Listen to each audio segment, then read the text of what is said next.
Okay, everybody, welcome to the March. What year is this? 2025. Yeah, thank you. Welcome to the March meeting of the Howard Astronomical League. We have a really cool uh, you know set of speakers and presentations. An excellent main speaker tonight that I'm excited to hear her presentation because of the subject matter and because I know she's a good speaker. And then we've got lots of other interesting stuff. Thank you to the people who are in the room. The weather's a little gnarly. Thanks for braving it and coming on out. And looks like we have quite a few online. So thank you guys for coming too. So the agenda tonight, introductions, a couple announcements, our featured speaker, and then our regular what's out in the sky sections. Then we'll show a few images. Not too many, I think other than the moon, the eclipse, there's been some gnarly weather, so we don't have a lot of submissions this month, but that's okay. So first I'll get on with star parties. So we have a members star party coming up. And then, boy, I think I circled April instead of March 29th. But we have our members coming up, and then we have on April 5th our public star party with hosts Jose and Richard Wren and myself. Recent stuff that's been going on. We had a star party on the 8th of March, and it was quite a success despite the cold weather. Some above 200 people. Estimates varied almost, some 250 or 300, one of the estimates. And 15 to 17 telescopes were up, and we had the observatory going. The observatory was packed full of people hearing various folks, myself and Dale Ghent, talking about what was on the screen. It was pretty good and an enjoyable night. Then there was a impromptu star party on the 13th, called by Jose, who, realizing there was the full moon, or I'm sorry, the eclipse of the moon, decided to get out there, and like 5 people went out and stayed out until 4 in the morning and got some nice pictures I'll show you. And as I said, we have a next thing that's coming up is a members, and Jose's set up to do that. We had lots of kids despite the cold at this last star party, so that's always fun. Other recent events, or I should say, it's sticking with the recent events theme. Oh, you know what? I just realized is I didn't do introductions. Well, let me do this slide, then we'll go back to that. So other recent events. Again, this blood moon that we were talking about. Somebody on our Howard Astro email distribution, the Google group, posted a link to this Firefly Aerospace Blue Ghost mission. I'm going to play this little video on the left, and so you see the diamond rings eclipse. That was taken last week, or that was this lunar eclipse. That is the Earth eclipsing the sun as viewed from the moon. Something that's that's first I've ever seen. And here's a little video if you guys can see it. So this is a sequence of images that were captured by this commercial. It's not a NASA lander, and so it's the red light that they see is just the same reason why we see the moon red, is the red light being refracted through the Earth's atmosphere and concentrating on the moons. Anyways, I thought this was really cool and worth sharing. So I'm gonna just go back for a second and say, is there anybody online or in the room who's new that would like to introduce themselves? You don't have to. Okay. My name is Jamie Hitchcock, local. I've come out to the public events once or twice, but going just before the last start party. Cool. Welcome to HAL. Are you a long-time astronomer or a relatively? Enthusiast. Okay. Well, hopefully the club will make you more, not less enthusiastic, and you maybe can learn a thing or two. Anyways, anybody online want to say hi or? Hi, it's myself And my sister. and my sister that live in Crownsville, and we're new. We just joined. Well, welcome to HAL. Thank you for joining up. Are you hoping to get, what are you hoping to get out of HAL? We're both interested in astronomy and cosmology, planetary science. So just to be exposed to what you guys are doing. Great. Great. Well, I hope you can come to our meetings and I hope you can come to some of our events. It's always fun to just get out under the nice dark skies. Yeah. Anybody else? Yes, my name's Vikram. I joined just last night, actually, and I've just been an enthusiast of space, astronomy, and astrophysics. And I'm an avid photographer trying to get into astrophotography. Just recently, so I'm new here as well. Awesome. Well, I think you'll find a lot of people with similar interests, and it's a great place to share what you know and learn more, pick up stuff from other people. So welcome. Thank you. Okay. If there's nobody else, I'm going to move on with the presentation. Hi, Oh, I'm sorry. Please go. my name is Kenil. I live in Colombia. I joined recently, maybe around last week after the previous Star Party public one. Excellent. Yeah, It must have been a good start. Were you impressed with the Star Party, or did you have fun? yeah, it was really cool. I mean, it was really cold night, but it was actually really nice. Cool. And to see how enthusiastic everyone was, it was awesome. That's fantastic. So I'm getting ahead of myself. Oh, is there anybody else? Maybe I should stand in front of the camera. I'm getting ahead of myself, but kudos to I'm going to talk about the new website, but the people who say they've signed on recently, you guys have signed on using the new website and using PayPal, I presume. So kudos to our web development team for doing a fantastic job in releasing the new HAL website. So I just wanted to say thank you to all the guys who are on the team helping that. Okay, so anybody else? Okay, so moving on.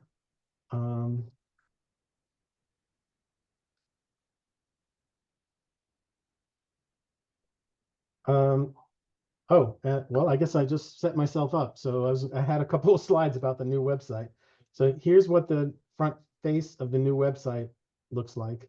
And I thought I would just point out that if you log on you can go to the website without being a member and without actually logging on. But if you log on, then you'll see member log out, or you can log in here. But this little window here will have a really quick, if you just want to remember what's going on or what dates are happening, you can just quickly access upcoming events in this little window here on the right. This guy's got a little, what they call a carousel, that scrolls through some of our recent events and upcoming events, and you can always click down here on read more to get a little more info. And then this stuff is kind of static. It doesn't change too much, but it's got some history about the observatory and some of our affiliates, including, we just updated this to be the Dark Sky Maryland. Maryland Dark Sky they just started a new chapter. So, and we're kind of supporting and talking to them. And then if you dig down into I did this last time and I won't spend any time, but if you go there for a quick look, you can do that in no time, get an update. But if you want to dive deeper into some of the other stuff that's happening in the club, you can just go through the menus like that. Looks great on the phone. Oh, yes, thank you. Thanks for bringing that up, Phil. I almost didn't recognize you. I haven't seen you in so long, Phil. Yeah, I almost raised my hand as a new member. Yeah, the other thing about this versus the old website is this is, I forget the term, the website term. It's self-scaling for mobile. There's a word that the word, sorry? Responsive. Responsive, yes, thank you. It's a responsive website. Okay, next we have on our agenda, Krystal with her book of the month. All right. Hello, everybody. So, if it's okay with you, Victor, do you mind if I could share it really quick? Go for it. All right. Let me see. Okay. So hopefully that takes us to the right window. So I'm just sharing really quick this 30-second clip introducing the author of the book that I'm presenting. My name is Lisa Kaltenegger. I'm the director of the Carl Sagan Institute at Cornell and a professor in the astronomy department. We have found thousands of other worlds out there, and some of them might just be like our own. And that's what I work on, how to spot if they are, and also how to tell the difference whether there's really life on them or not. Because we, for the first time in human history, have developed the technology to figure that out. My name is Lisa Kaltenegger. I'm the director of the Carl Sagan Institute at Cornell and a professor. Okay, sorry. Did I manage to stop sharing there? You're still sharing your screen, the sound is off. Oh, okay. How do you, well, I would like you to go back to presenting. I just don't know how to do that. All right, I will try to do that. I thought I hit stop sharing. You're getting like me, the menus are disappearing. Okay, yeah, there we go. So yeah, welcome to our book of the month. I thought it really interesting to give the author a little context. So this is called Alien Earths. Whoop, we lost a slide. I was just So- making sure it was me. Yes. So for context, this book here, and I know I have a background screen here. A few months ago, the book we're presenting, Alien Earths: The New Science of Exoplanet Hunting in the Cosmos. I was actually recommended it after reading, and actually, this was a previous book of the month, Exoplanets by Donald Goldsmith, Hidden Worlds and the Quest for Extraterrestrial Life. So it was in my recommended feed. You know, the algorithm said, you know, you should look at this. Now, while both books tackle my favorite subject in astronomy, which is exoplanets, they take very different approaches. So Alien Earth does not offer data, graphs, or plots trying to explain in really technical detail the methods that we're using to search for and confirm the existence of planets beyond the solar system.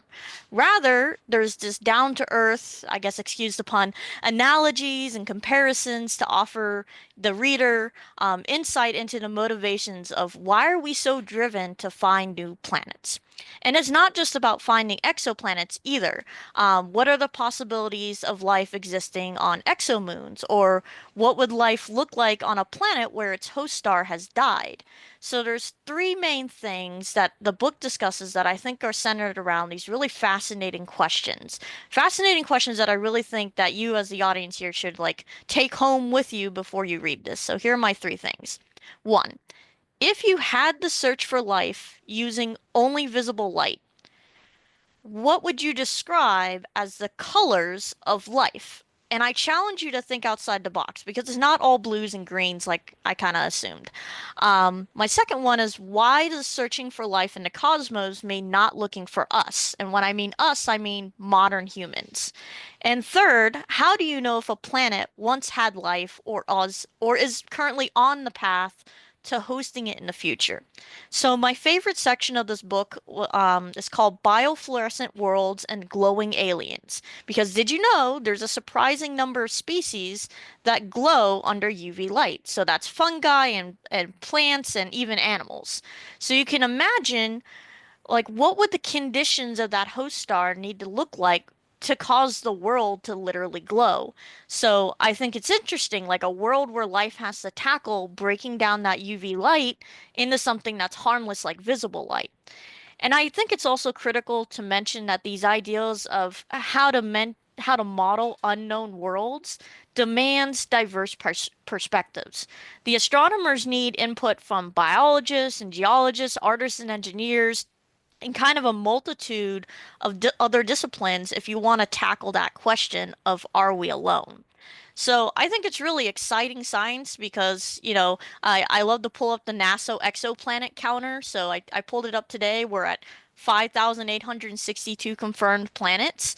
And all that means for us is, it's worth asking the question of why look beyond our solar system. So I really highly recommend Alien Earth.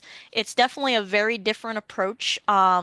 It's more philosophical in nature than I would say Exoplanets by Donald Goldsmith. Still both tackling kind of the same science. But this one I would say is far more beginner friendly. Really opening. You don't have to have a background in astronomy. It's a great recommendation, especially for early scientists. So if you have a niece, nephew, cousin, children who are kind of right at that high school age, I think this is also a great book to recommend to them as well. Cool. Thank you. I think you're always excited about your books, but you seem particularly excited about this one. I think that I'm gonna have to pick this one up. Yeah. All right, thanks for that. Okay, and now we have a new thing that I'm hoping, we'll see how it works. But I'm hoping this becomes a regular feature in our HAL meetings. There's always something new coming out in terms of gear. We've got a lot of astrophotographers and just general gearheads in the club. So we happen to have a very prominent, what's the right word? Famous, infamous? I don't know, gearhead in the club, Dale Ghent, and who's one of the authors of Nina, if that means anything to anybody. So Dale's going to start with a new section, hopefully, that we'll have periodically. So sorry, take it away. Are you there, Dale? I'm sorry, I had to unmute myself for this to work, right? Everyone, yeah, so Victor invited me to do something on Astro-gear and software because often these things go together pretty well. And so I just took, I want to go over kind of like recent introductions to the gear world, and it will kind of have a more of an imaging slant, I guess. But as visual observing aids and equipment are innovated and released, I do want to cover those as well. So with a little bit of time to come up with a list here, you can go to the next slide. I wanted to start out with a new type of camera sensor that's becoming more popular. It's a recent introduction by Sony. It's a IMX 585 sensor, and there are several astronomy cameras that are coming out with this sensor. It's on the large end of what you would call a typical planetary type of sensor. So it's almost a 13 millimeter diagonal type 1.2 sensor, which that's a sensor sizing nomenclature there that if it were a 1, it would be a 1-inch diagonal sensor. With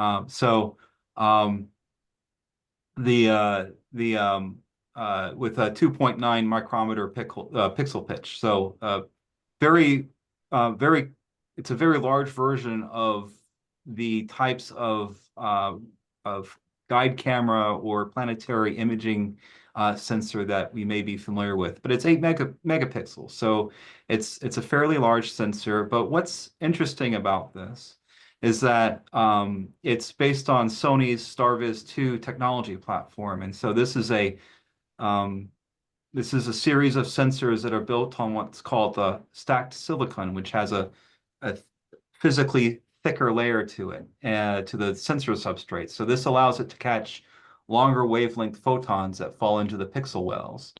And what that allows it to do is it increases its sensitivity more towards the right end of the spectrum. So we're with typical non-stacked silicon CMOS sensors, we're used to quantum efficiencies in the 40 to 50% range in the reds.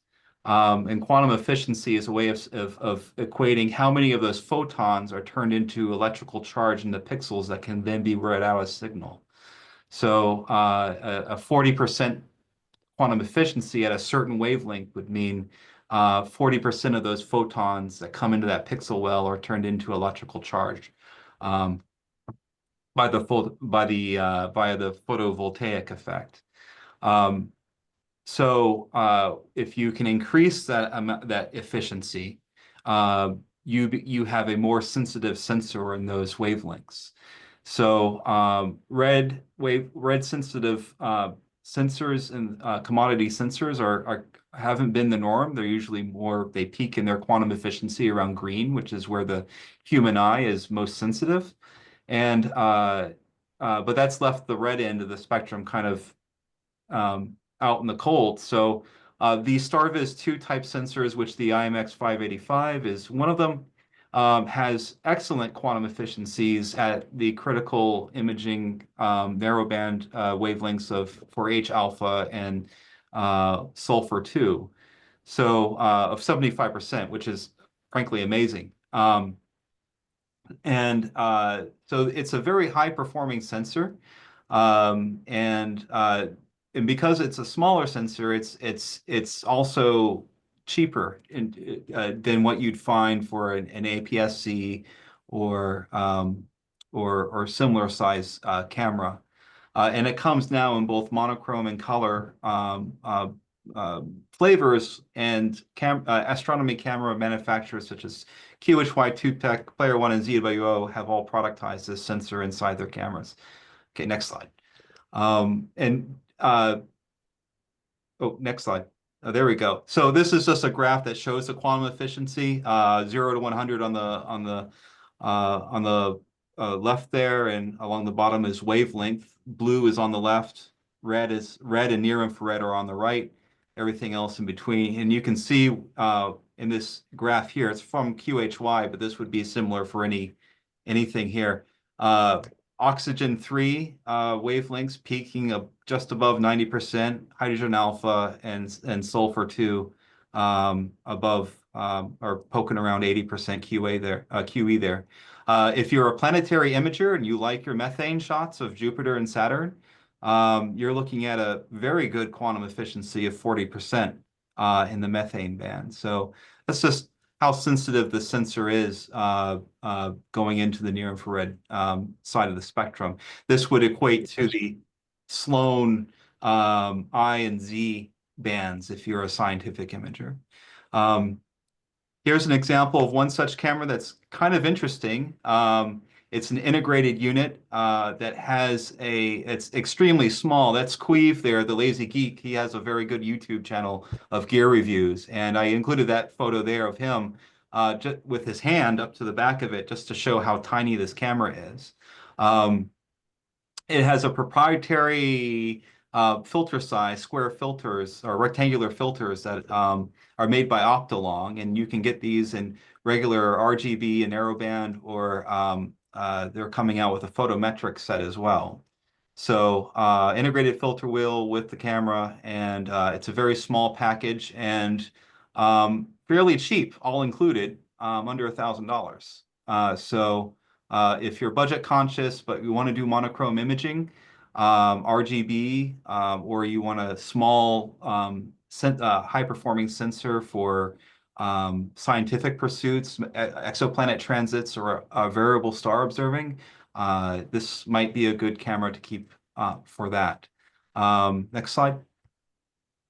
And this just shows two superimposed squares on example targets using, on the left side, we have a popular Red Cat 71 with both the 1-inch square IMX 533 base sensor and the 585, just showing what it will look like. The 533 is in green, the 585 is in orange there, just showing what an equivalent field of view would look like on a Red Cat, which is fairly popular.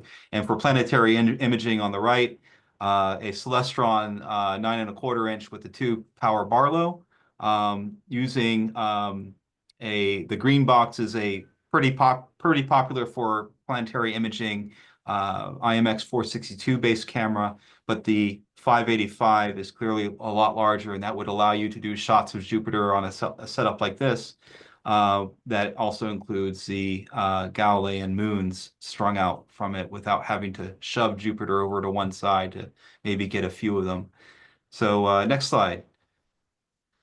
On the mount side of things, there's been some interesting developments. Strain wave gear mounts, also first popularized by Rainbow Astro and their RS-135 mount, have taken off. They're small and highly portable.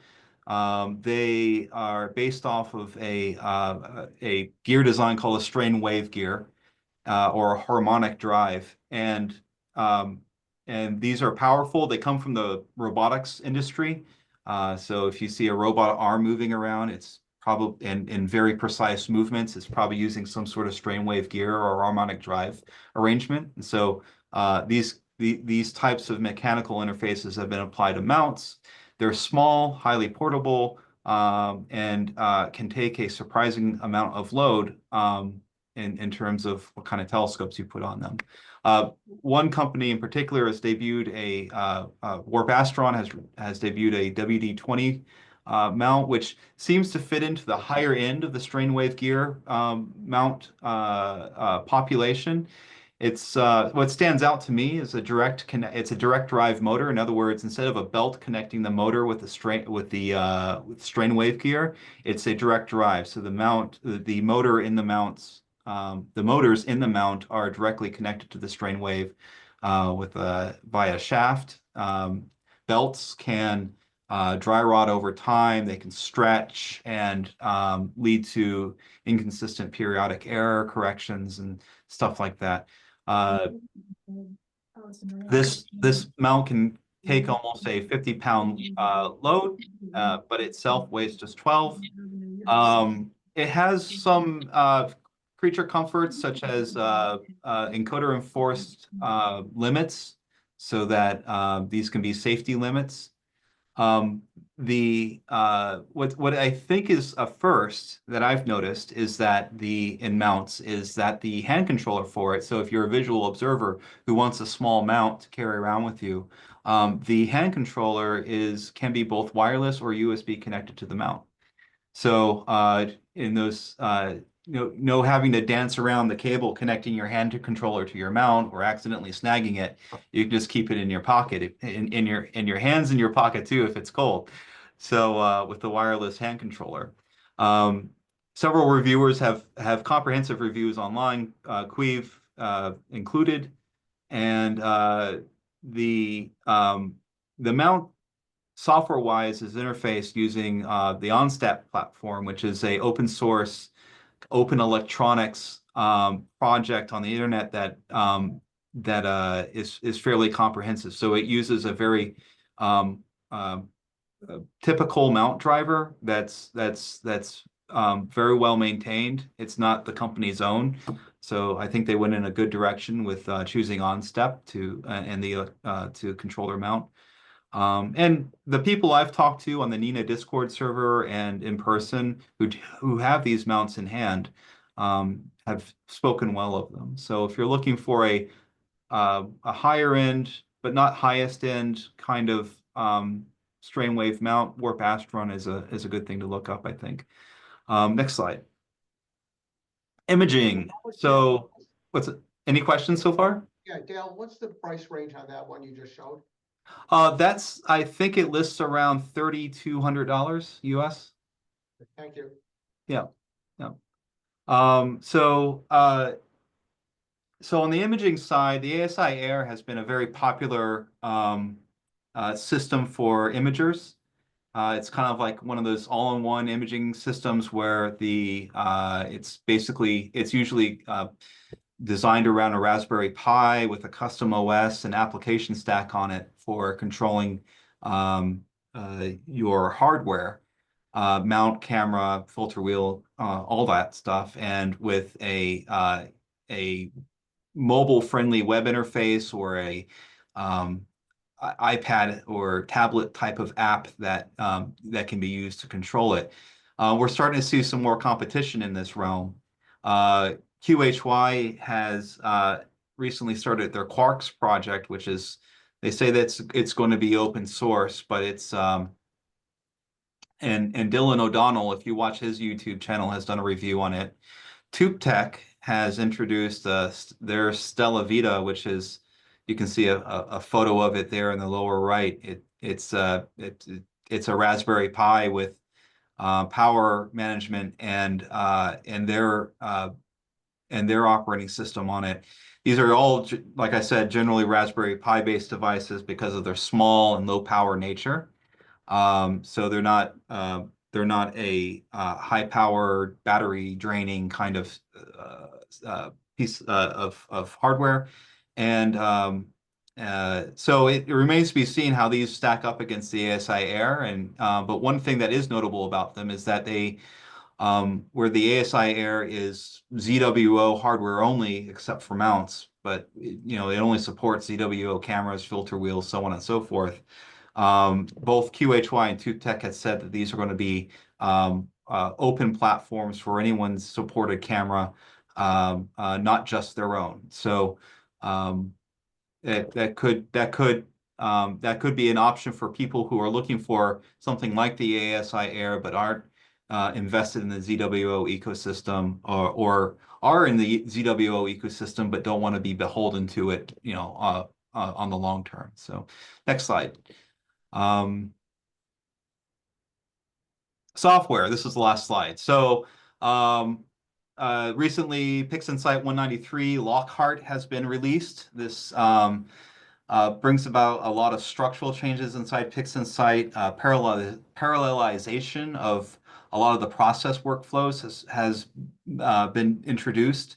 So computations that can be done in parallel have been made so, and many of the core processes that are around. So this can take advantage of multiple cores on your processing system.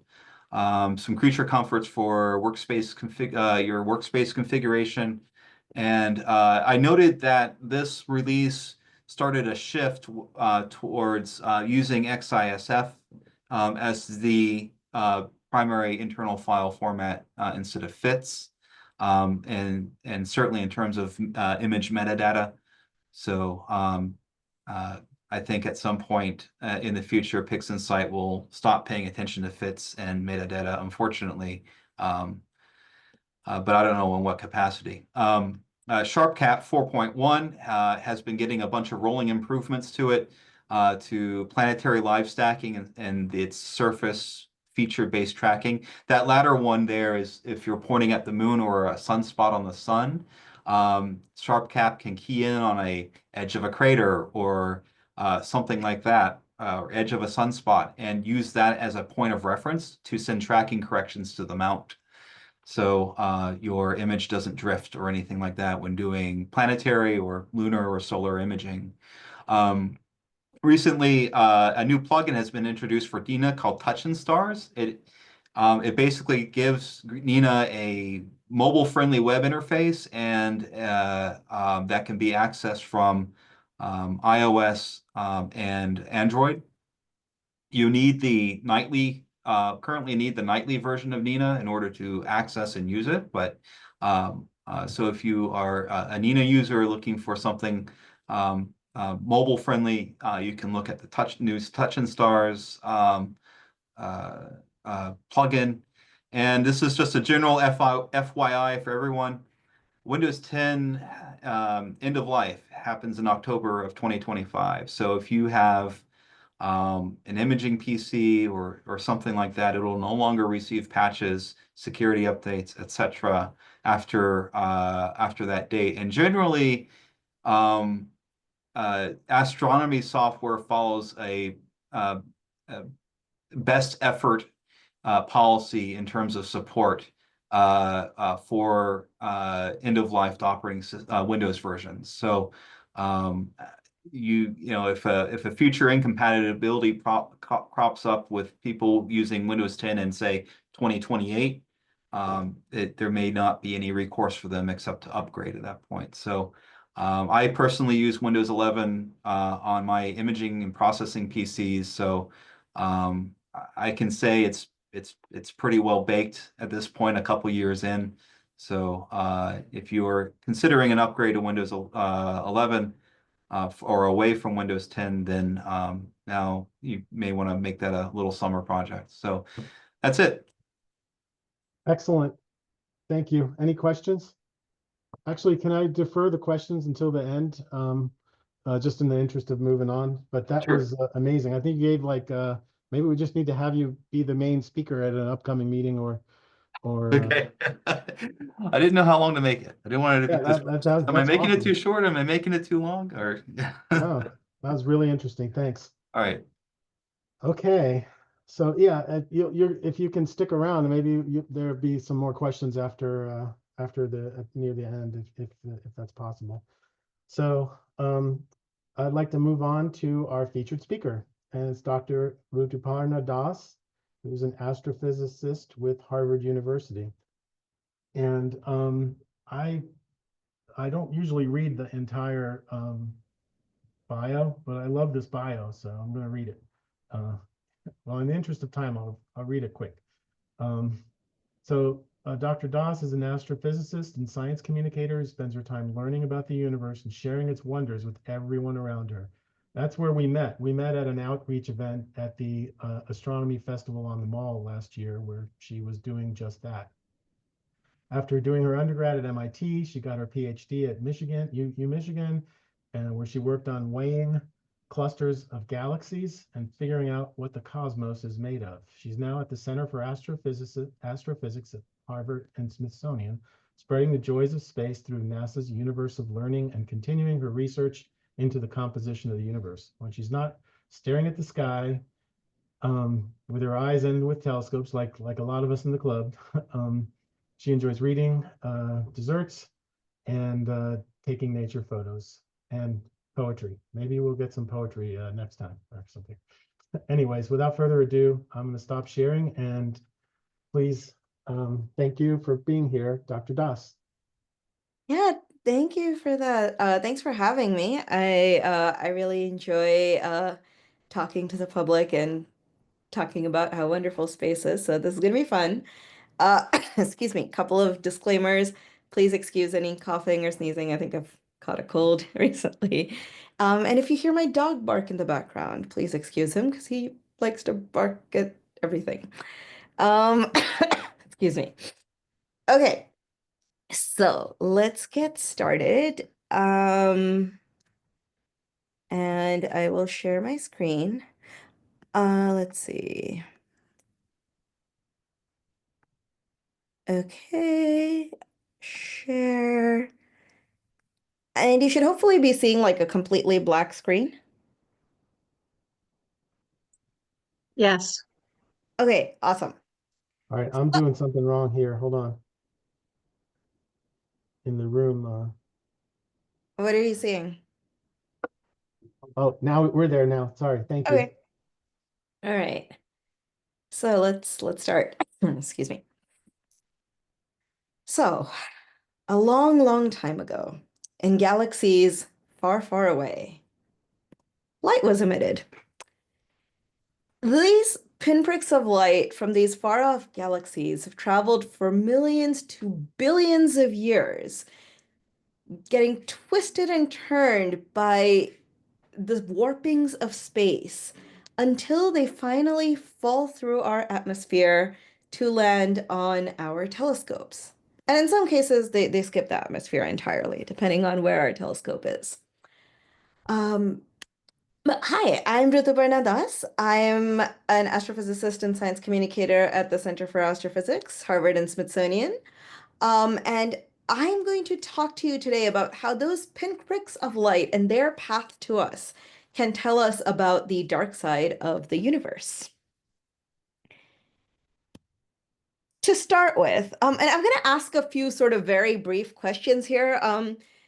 Please raise your hand if you're in the room, or if you're on Zoom, like feel free to do the Zoom raising your hand or put in the chat like yes.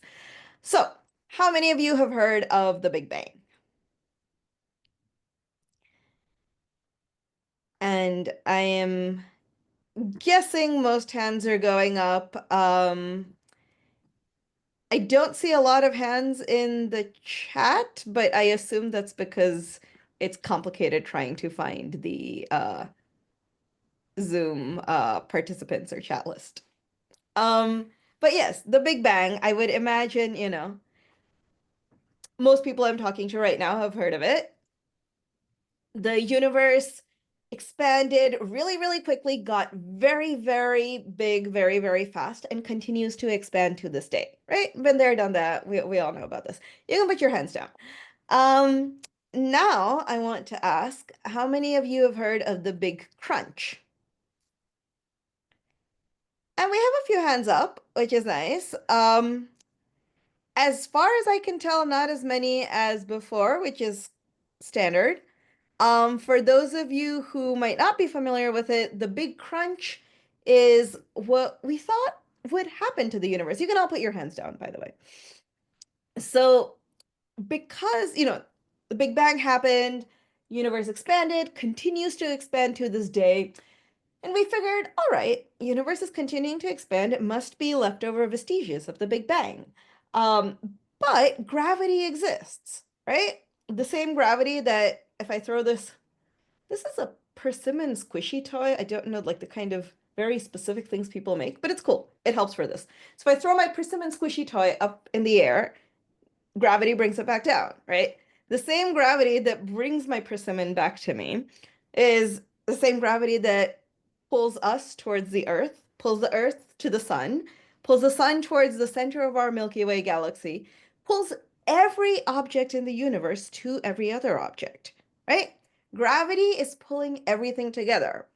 So because of gravity, we figured, all right, universe is expanding, but at some point, you know, everything's getting pulled together. Universe is going to slow down. It's going to stop expanding. Stuff is going to get pulled together until it ultimately collapses into a big crunch. So that was, we're like, okay, we know what's going to happen to the universe because gravity. But we're scientists. We would, you know, we're not satisfied just knowing that. We wanted to know, when will the universe end? Da, da, da. Basically, how long did we have before gravity made the expansion stop and have everything come together in this big crunch? Did we have billions of years? Did we have trillions of years? Was it going to be next Tuesday? Like, how long do we have until the universe ends? So many astronomers started studying the expansion of the universe. But how do we actually do that? How do we measure how quickly the universe is expanding or slowing down? And one of the ways to do that, and the way they were doing this in the like the 1990s, is using type 1a supernovae. So a supernova is a star that explodes, but type 1a is a very particular type of supernova.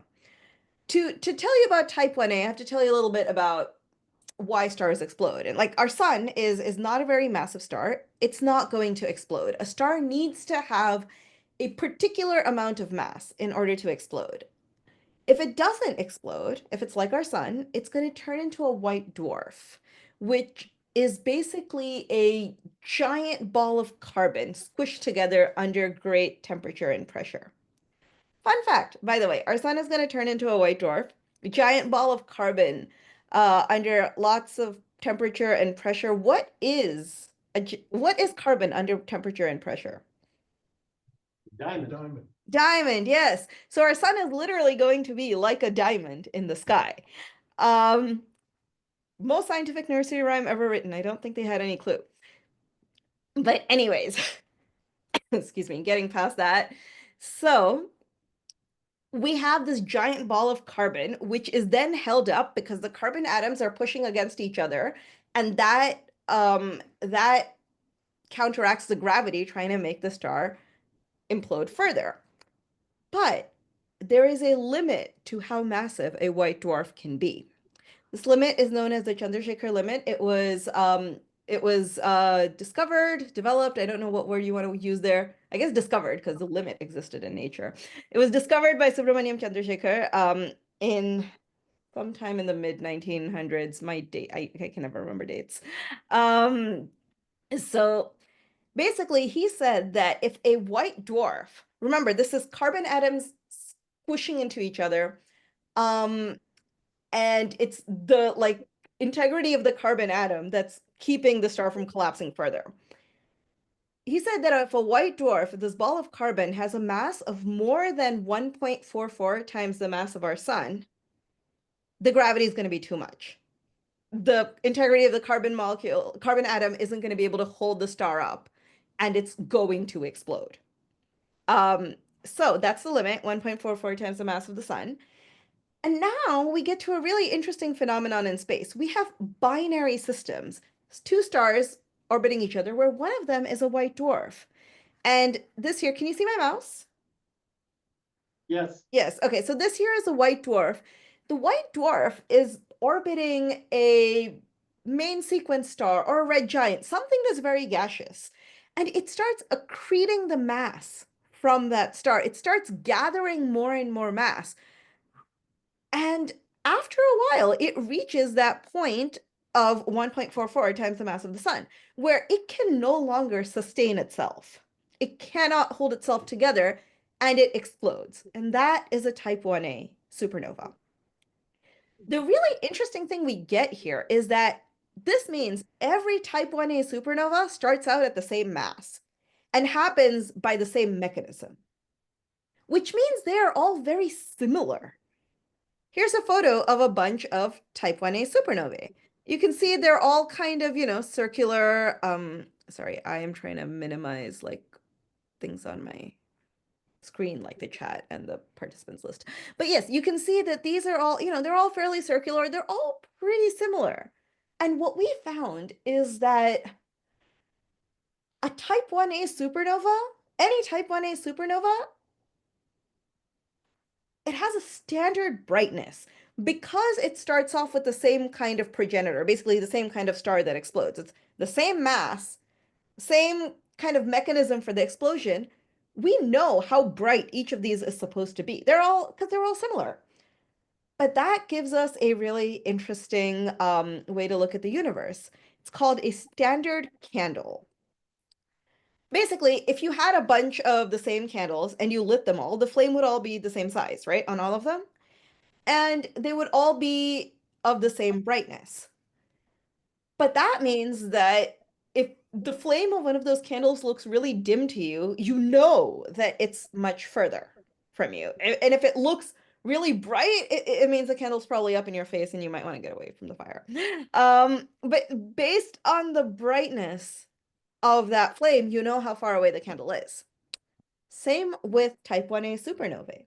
We know how bright they're supposed to be. So one way to think about it is based on how bright they look to us, we can tell how far away they are. But we go one step further here. We actually have other ways of figuring out how far away these supernovae are. We can look at the host galaxy, we can look at a bunch of other things to figure out how far away these type 1a supernovae are. So we should have all parts of the equation, right? We actually should have more data than we know what to do with, because we know how far away it is and we know how bright it's looking, and those should match up. Enter the expansion of the universe. Turns out the way the universe is expanding, the way the size of the universe is changing, affects that brightness as well. It is an extra variable that then causes us to see a different apparent brightness of these supernovae. So we get to look at a bunch of different type 1a supernovae and say, well, we know how far away that is.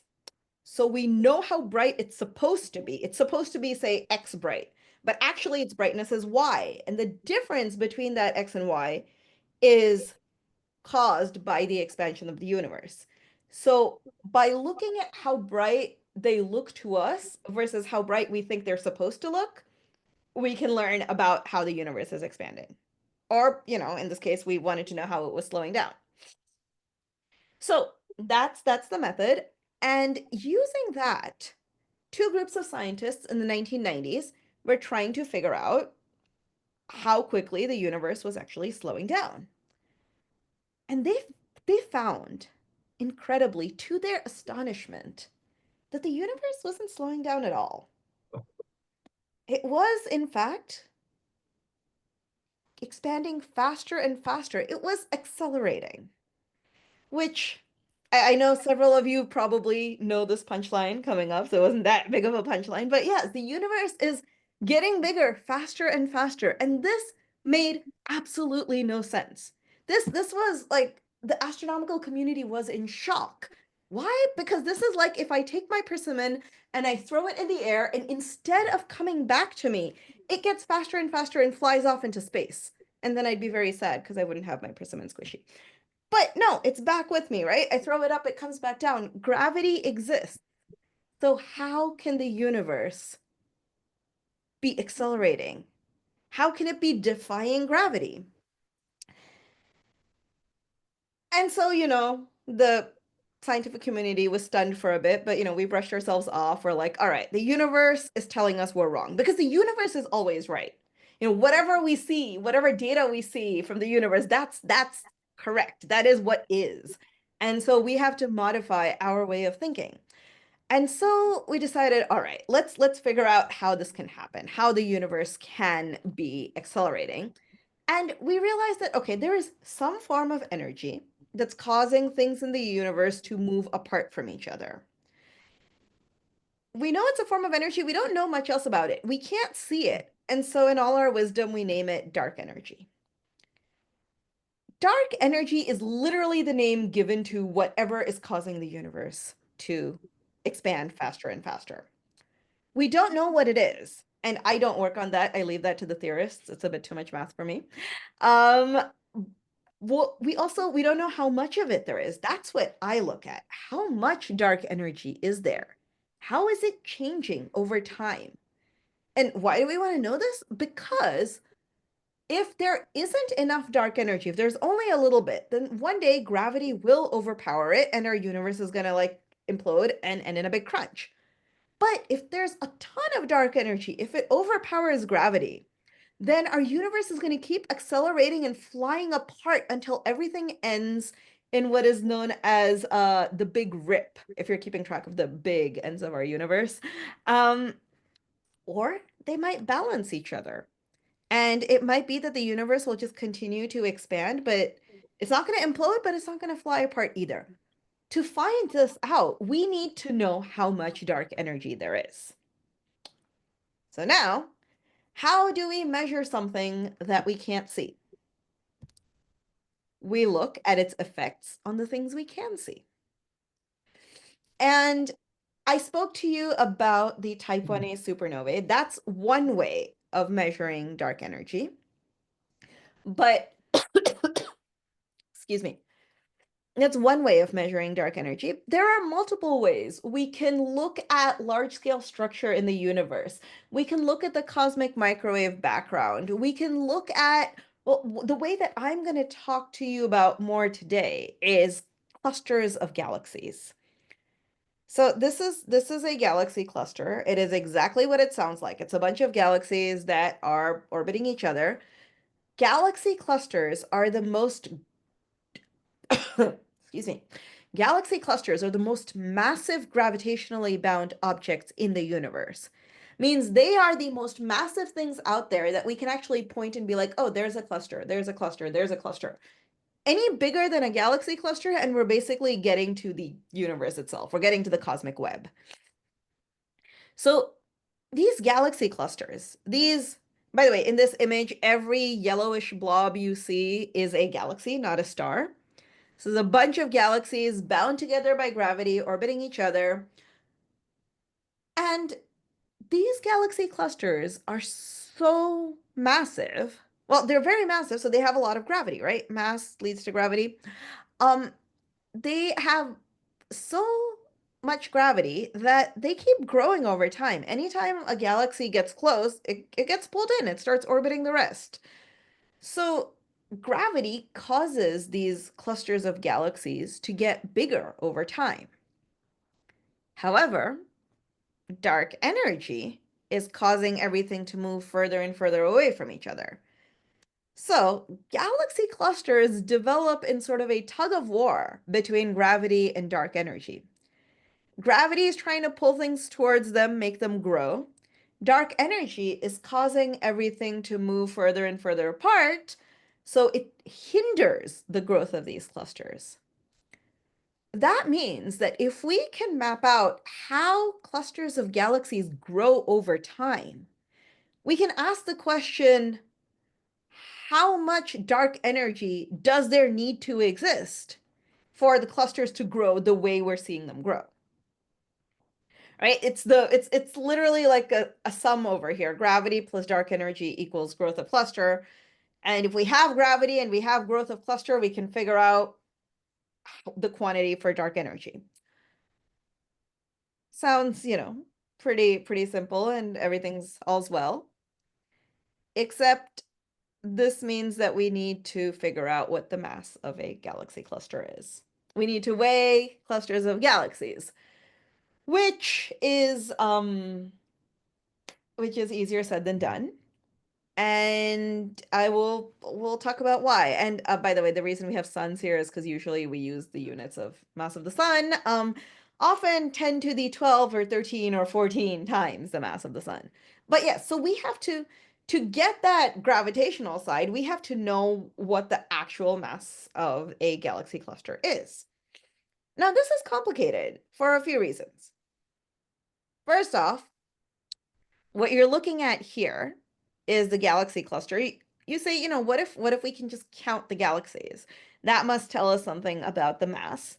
And, we can sort of estimate how much mass in a galaxy, and, that should add up. Great, we can count the galaxies and add up their mass.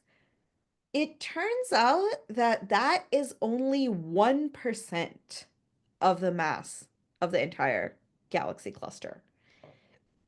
Everything you see here, all of these yellow blobs, all of this is just 1% of the mass of a galaxy cluster. So we wonder, how do we find out a little more? How do we learn a little more about what makes up a galaxy cluster? Now, this image that you've been looking at is from the Hubble Space Telescope. It is an optical image, right? It's light that our eyes can see. But there are many other kinds of light that we can use. And we thought maybe there is something we can see in a different kind of light that will give us more insight into where the mass of this cluster is. Where's all the matter?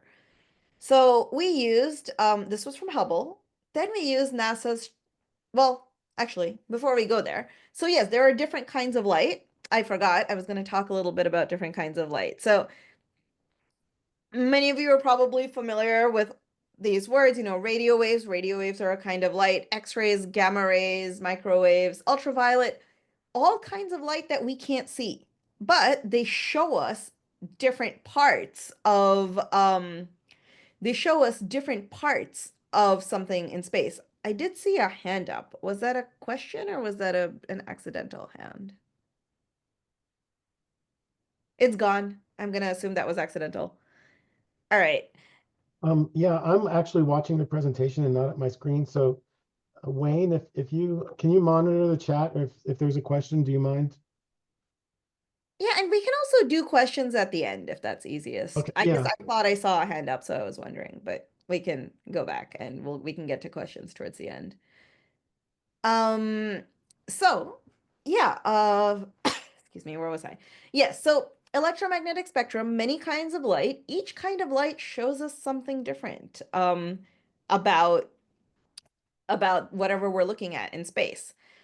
Quick side thing here. What is this? Feel free to yell it out, yell it in the chat, whatever. What is this? Anyone? The sun. The sun, yes, I heard somebody say the sun. Yes, this is the surface of our sun, as it would look if we could get up close and personal and not, burn our eyes out. This is what it would look like to our eyes. It's an optical light, visible light. And to me, it looks kind of boring. Like, okay, there are a few sunspots here, but there doesn't seem to be much going on the surface of the sun. Is our sun just a really quiet place? Who knows? But hey, we were just talking about different kinds of light. So let's look at it in infrared light, which shows, how hot things are, heat signatures. And the sun is a little more, a little less uniform than we initially thought. You have some giant sunspots, something scraggly going on here. I don't know. There's more going on than we initially saw. Then we use ultraviolet light to look at our sun. Turns out there is a lot more going on. You can see some magnetic fields twisting around. Yeah, solar storms possibly. Gets even better when we go into X-rays. You have solar flares coming up, lots of magnetic fields twisting around, storms.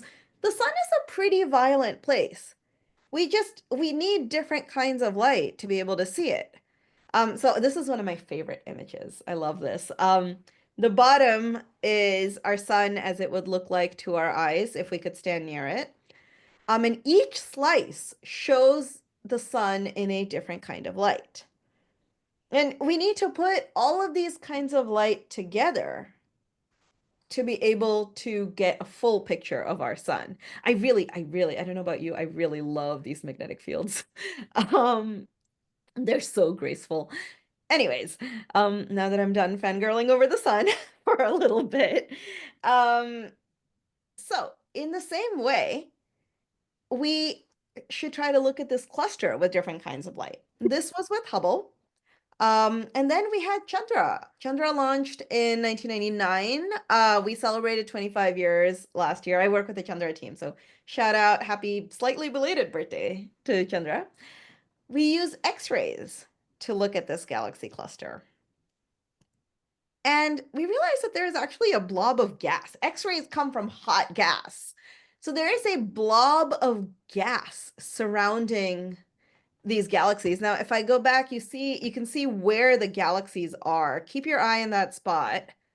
The X-rays, it's bigger than what you would have thought the cluster initially was.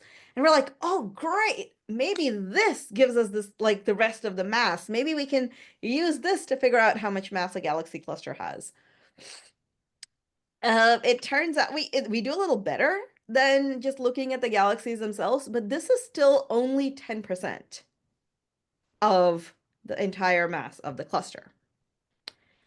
The rest of the cluster is dark matter. We are back again at something that we cannot see. So back to, how do we find the mass of a galaxy cluster when we cannot see most of the mass?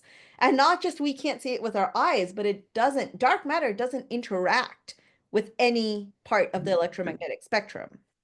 We can't use a different kind of telescope to map out where the dark matter is. So how do we find the mass of a galaxy cluster? Remembering that that is our stepping stone to figuring out dark energy and what's going to happen to the universe.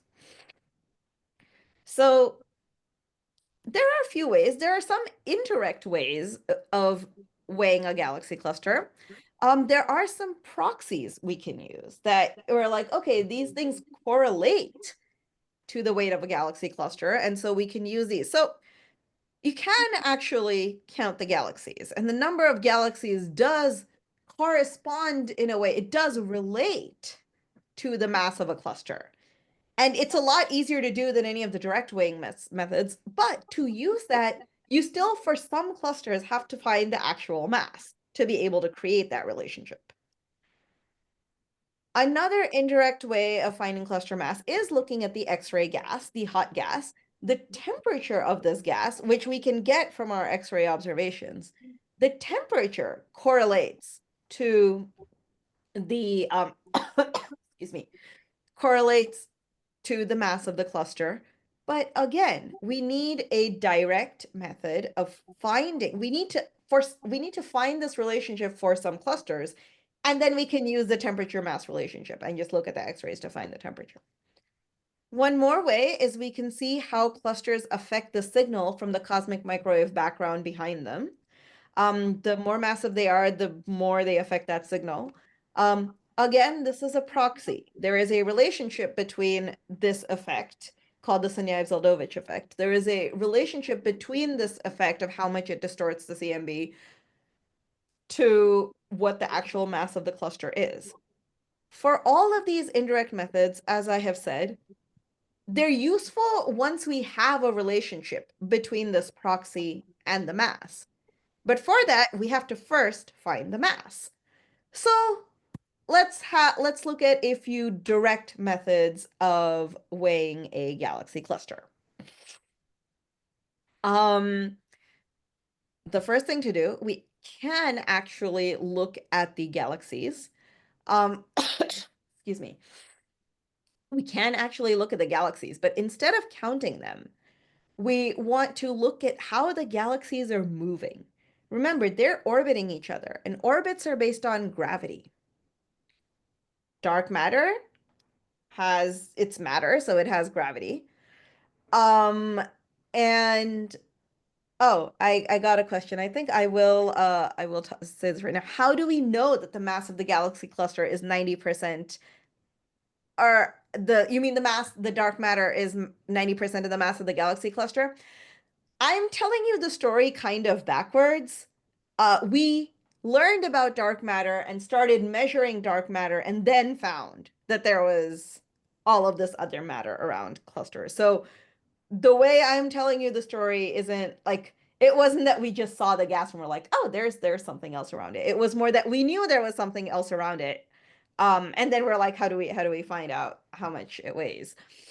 So remember, dark energy, we're trying to understand dark energy because we can't see it. We're trying to understand it by how it affects the things we can see.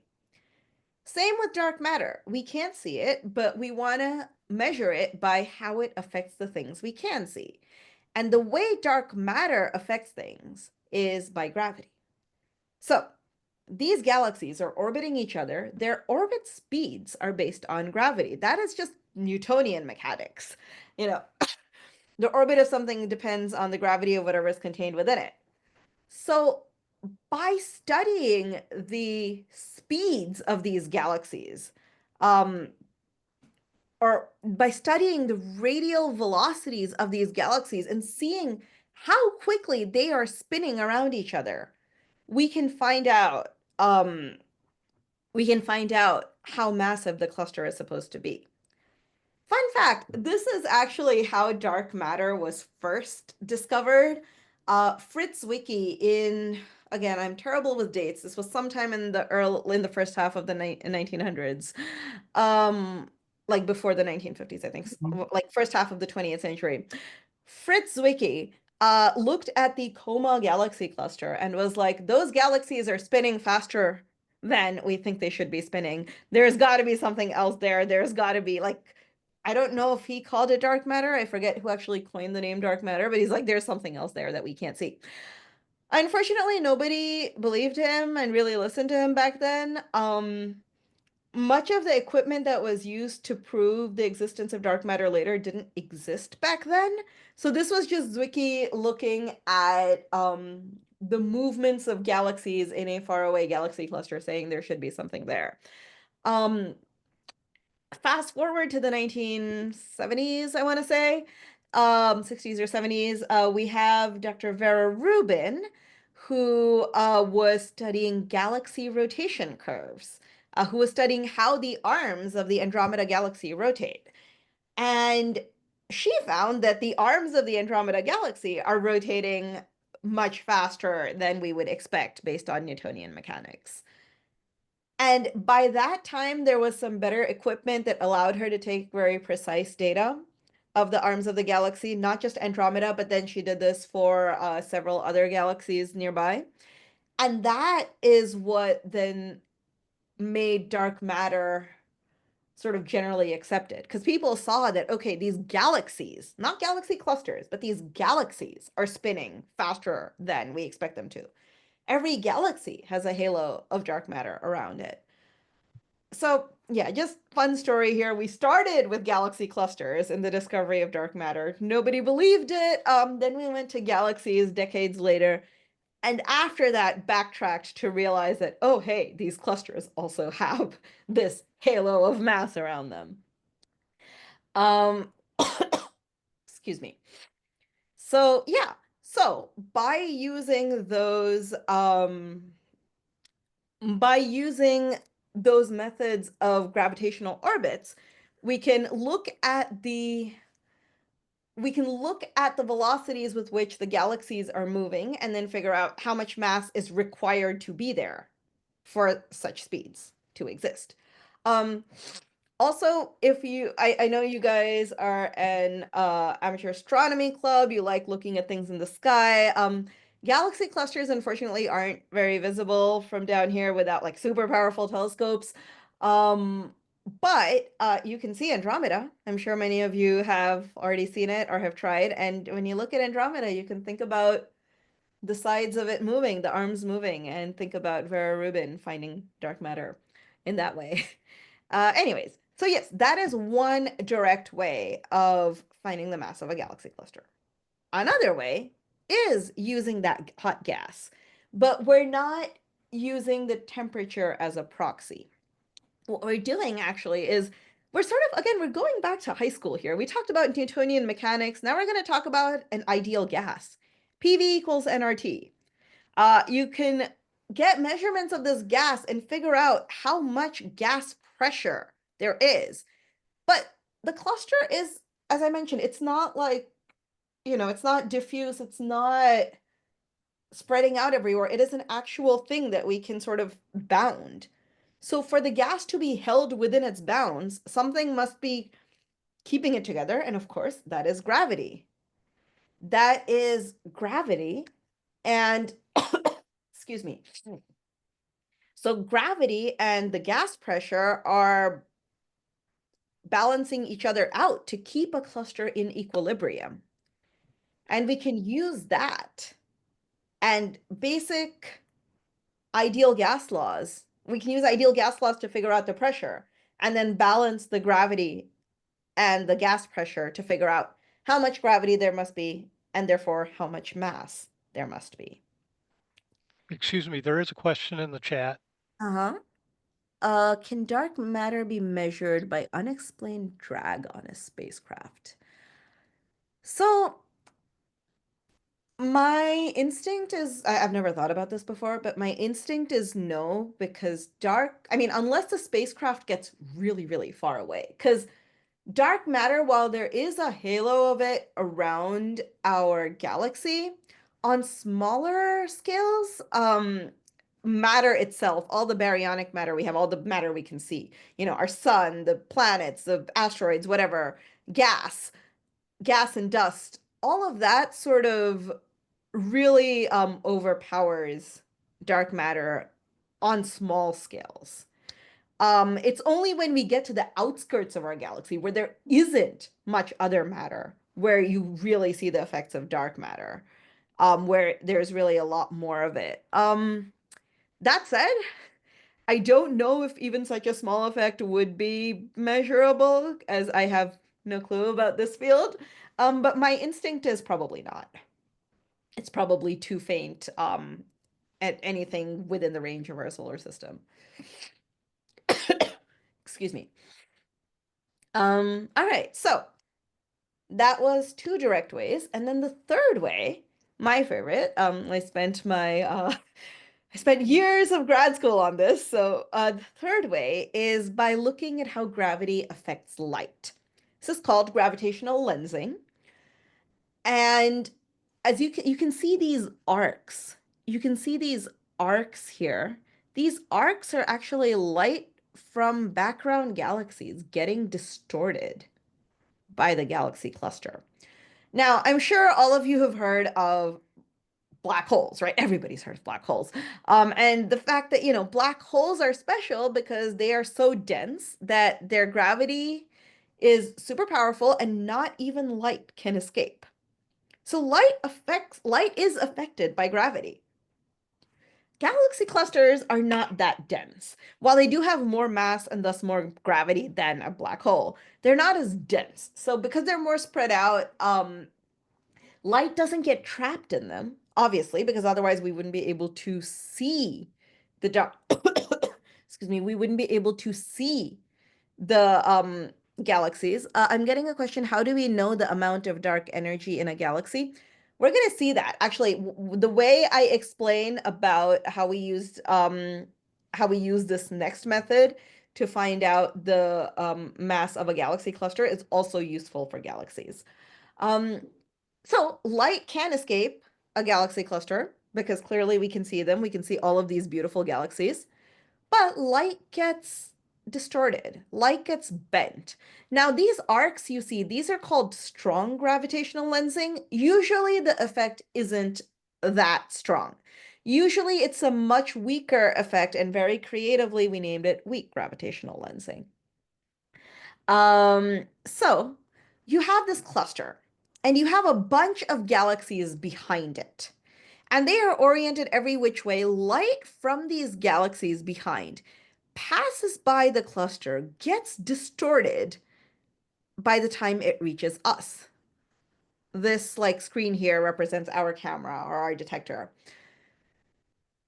So I want to show this example.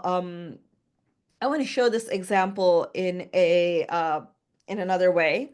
This is a field of background galaxies. They are, you know, a variety of elliptical galaxies. They are oriented every which way. Now, the effect of gravitational lensing, weak gravitational lensing is what we're talking about here, is if there were a galaxy cluster in the middle, the light from these galaxies would be warped so that they look like they're sort of arranging themselves tangentially, sort of arranging themselves in arcs around the center.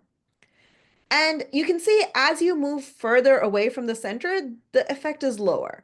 So it's closest near the center of the cluster within our field of view.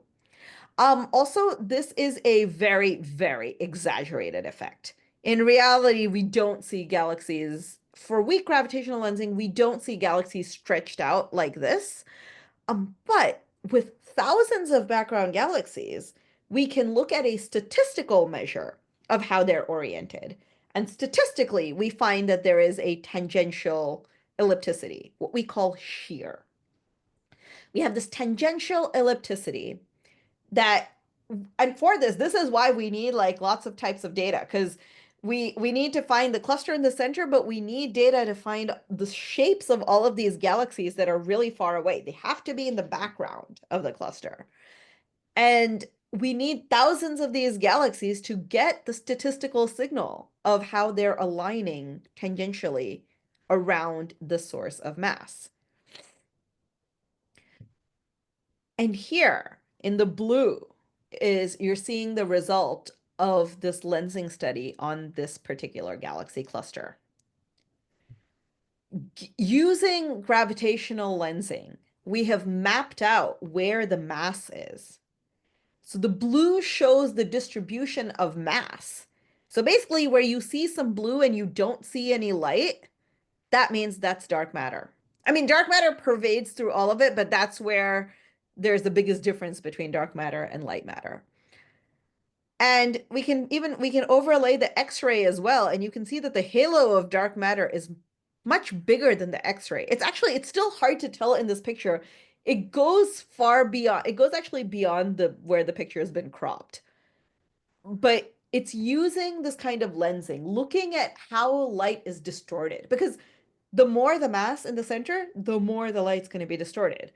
And it's by looking at that we can find out how much mass there is and also how it's spread out. So that is how we get the actual mass of a galaxy cluster. I'm going to show you, this is one of the most famous galaxy clusters. This is one of the most famous galaxy clusters that we have. I do see some more questions, but I'll get to them. I'm nearly done, so I'll get to them at the end. This is one of the most famous galaxy clusters. It is called the Bullet Cluster, and it is one of our accepted ways of seeing that dark matter exists. So what happened with the Bullet Cluster is two galaxy clusters actually collided into each other. The galaxies are discrete objects. You can see the galaxies sort of pass through each other. You have one set of galaxies here and the other set pass through and they're here. The gas collided with the gas from both clusters collided and the gas interacted, and that created this bullet-like shockwave shape. That's where the cluster gets its name. But dark matter doesn't interact. So dark matter actually flowed through. Dark matter flowed through each other, and you have one halo of dark matter here and one halo of dark matter here. So this is an instance where, and we got the dark matter map again by gravitational lensing. So the dark matter isn't where the gas is. You can see that the gas of the clusters is actually stuck in the middle because the gas slammed into each other. But the dark matter, using lensing, we realize that most of the mass of the cluster is on the outsides. So the bullet cluster is one of the ways that we saw that, like, whoa, okay, this dark matter thing is real. We can see that the mass is on the outskirts, but like the gas is in the middle, so it's not the gas that's creating most of the mass. Now I'm going to show you something slightly different here. As I said, I work with the Chandra X-ray Observatory. And I work with NASA's Universe of Learning. And what we do is we take data and we try to make it accessible to as many people as possible. We try to find different ways of showcasing data. And one of the ways we did that is we turned data into sound. This started off as a project to make data accessible to those who can't see or don't learn as well visibly. But I feel like everybody enjoys these, so I wanted to share it with you. The way we translated this image into sound, there are 3 layers, right? You have the stars, you have the galaxies of visible light, you have the X-ray, the gas, and you have the dark matter map. You have the mass map caused by lensing. That's the blue on here. And we assigned a range of frequencies to each one. So the mass map is the lowest range of frequencies. The gas, the X-rays, is the highest range of frequencies, and the visible light is the mid-range of frequencies. The visible light is also represented by a different musical instrument, as you will hear. Within each range of frequencies, any point of light that's higher on the page is going to be higher pitched. And I believe anything that is brighter is going to be louder. So we took those rules and we plugged this into a computer, and here is what came out.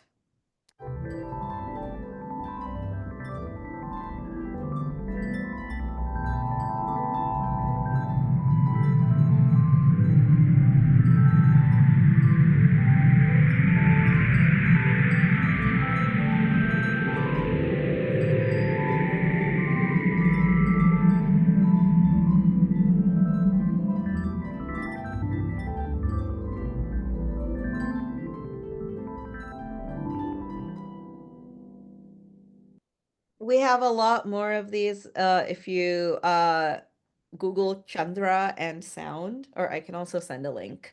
I can put it in the chat. We've sonified a lot of data if you want to explore that. Another way we've actually made data visible, or sorry, not visible, like another way of exploring data is actually to make 3D prints of it. This you might recognize as the pillars of creation. It's a print of the shape so people can feel the actual shape of objects in space. I unfortunately don't have a galaxy cluster because we haven't printed one yet, but I do have a supernova remnant. This is the Crab Nebula in X-rays. It isn't, I believe this is actually a type 2 supernova, so it's different from what we've been talking about. But yeah, there are a variety of objects that we've also printed. If you are interested and would like to print your own, all the files are available online. They're open source. But yeah, that was a sidebar. I got excited about the different ways we showcase data. But yeah, here, so we have the bullet cluster and you listen to it. And so what we do, to recap, we look at how those pinpricks of light I mentioned at the beginning, how those are distorted on their way to us. And from that, we can find the mass of galaxy clusters. And then by finding the mass, we can look at how galaxy clusters grow over time. We can balance the tug of war between gravity and dark energy to figure out how much dark energy does there have to be for galaxy clusters to grow the way they do. Once we find out the amount of dark energy, we can balance that with gravity to figure out what will happen to our universe. And I will say that we're still working on it. at the moment, it looks like they kind of actually balance out, which is really weird because when you think about it, there's much more probability that one would be much greater than the other, but they actually seem to be balancing out. And current studies, we are trying to find more and more precise measurements of how much dark energy there actually is. So thank you, and I am happy to take questions. There was one unanswered question in the chat. Yes. So isn't dark matter just what we refer to as empty space? Actually, no, there is empty space. So let me take you to, well, actually, with the bullet cluster, you can see you have the halo of dark matter. Beyond it, there is actually empty space. It is vacuum. It's just that this is a bigger halo of stuff than what we can see. And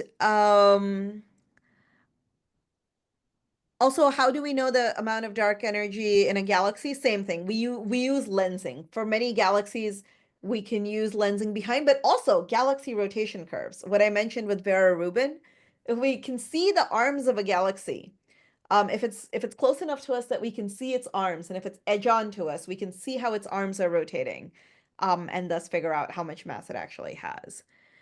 Let's see. How much is based on math and how much is speculation? Actually, everything I talked about today is based on data. Everything I talked about today is based on actual observational data.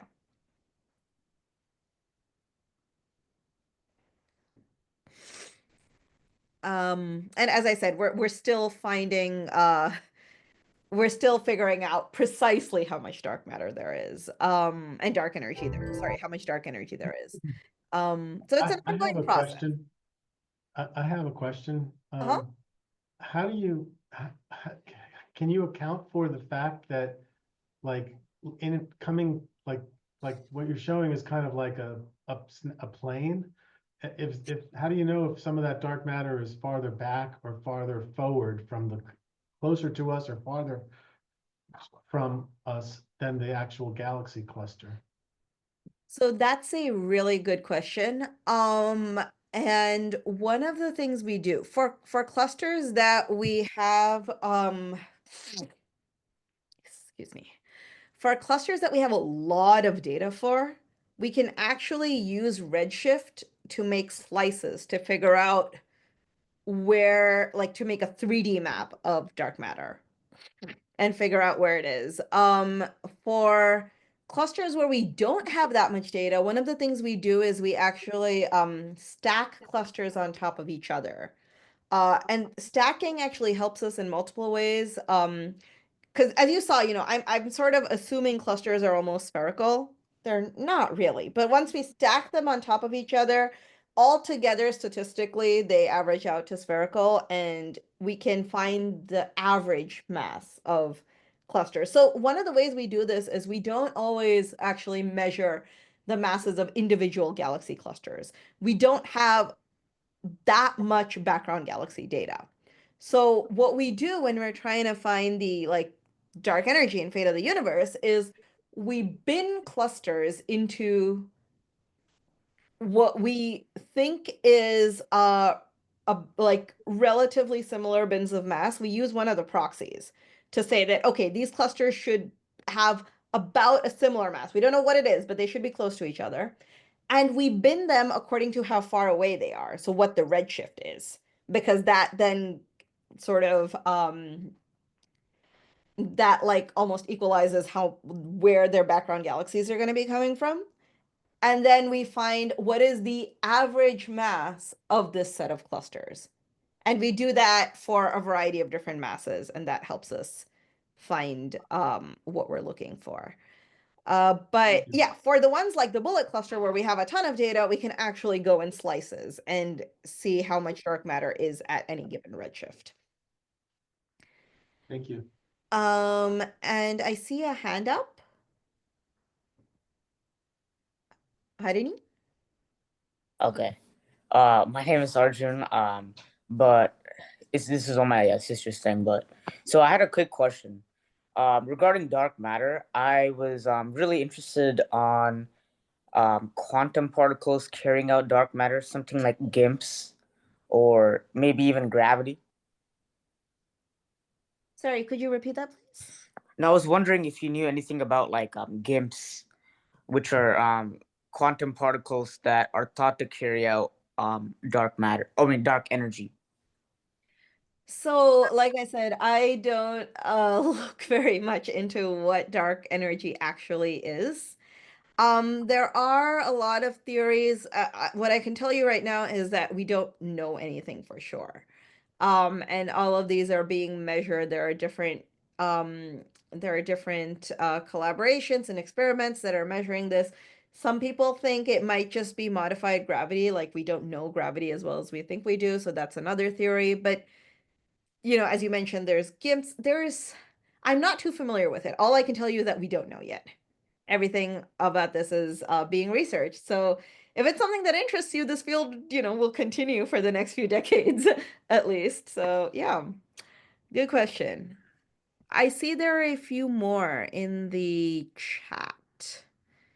Am I aware of today's news? Oh, Desi release one is now available. I hadn't heard that. I've been traveling for work and I was kind of sick, but that's very cool.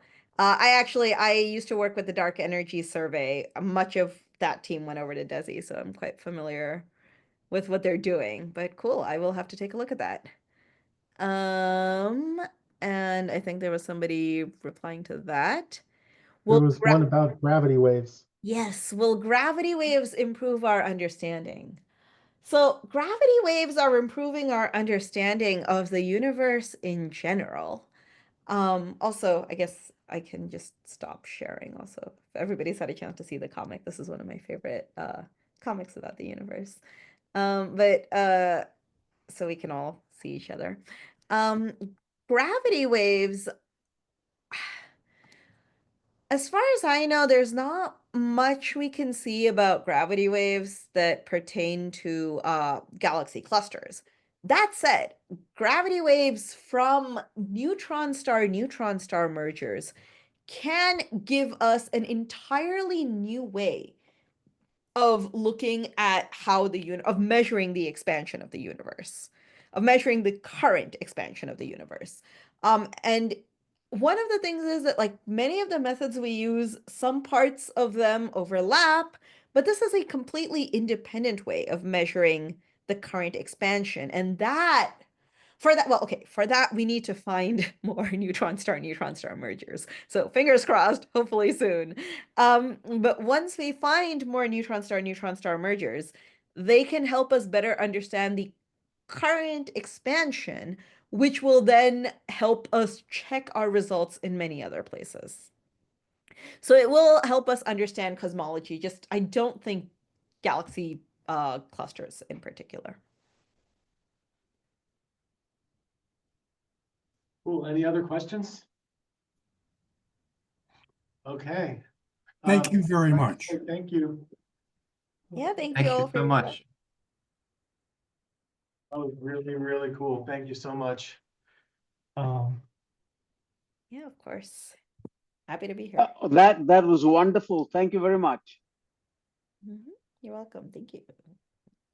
We're in the wrong classes. I'm gonna have to get bifocals at some point. Okay, I'm gonna start sharing again.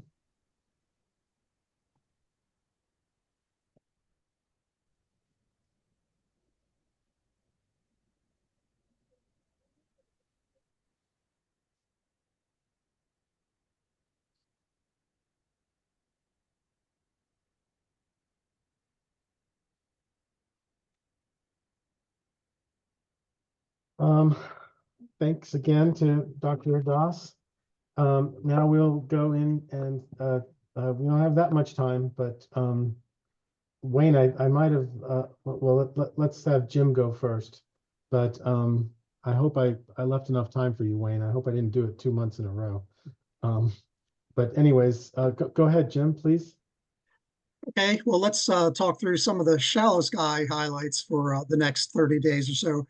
Mercury can't catch up with too near the sun. It was visible like last week or the early part of March. Next. Venus also is going to hit inferior solar conjunction, so it'll become a morning object shortly. It'll happen this Saturday. Next. Mars is in the evening sky, but it is really becoming a tiny disk. I think it's under 9 arc seconds now, so not much to look at, but if you're an astrophotographer, planetary imager, you can still get some decent images from it. Next. Jupiter's pretty much the star of the show at the moment. It's the last really good month before it starts dropping lower in the western sky. So, and a lot of activity going on there. Next. Saturn also, like Mercury, too near the sun for observation this month. Next. I think it's too bad because aren't the rings like right now they're about at their flattest? Exactly right. We're going through the ring plane crossing shortly, but unfortunately it's not going to be visible. You know, we'll catch it after we are beyond that. So since there's not a lot of planetary stuff going on, and we occasionally get requests for new folks to kind of learn the sky, I figured it'll take this month and probably next month to do a little bit of that. So if you step outside around 10 o'clock and you look to the northeast and you look up, you should be able to make out the Big Dipper, that iconic constellation. Next. You can then kind of like take the handle and form an arc, and you'll go down to a fairly bright orangish star called Arcturus. Next. And if you continue on, you'll get to another star, not quite as bright, but blue in color. So if you have binoculars, you should really check out those two stars to really enhance the color. Rika, binocular, I know how to read the sky now. I've been training. So we can start using the binoculars that we bought. I can teach you what to watch. Yep, yeah, that's an absolutely accurate comment. Binoculars are a great way to learn the sky. Even there? So go ahead. Next. Sorry, I had to find my my mute button.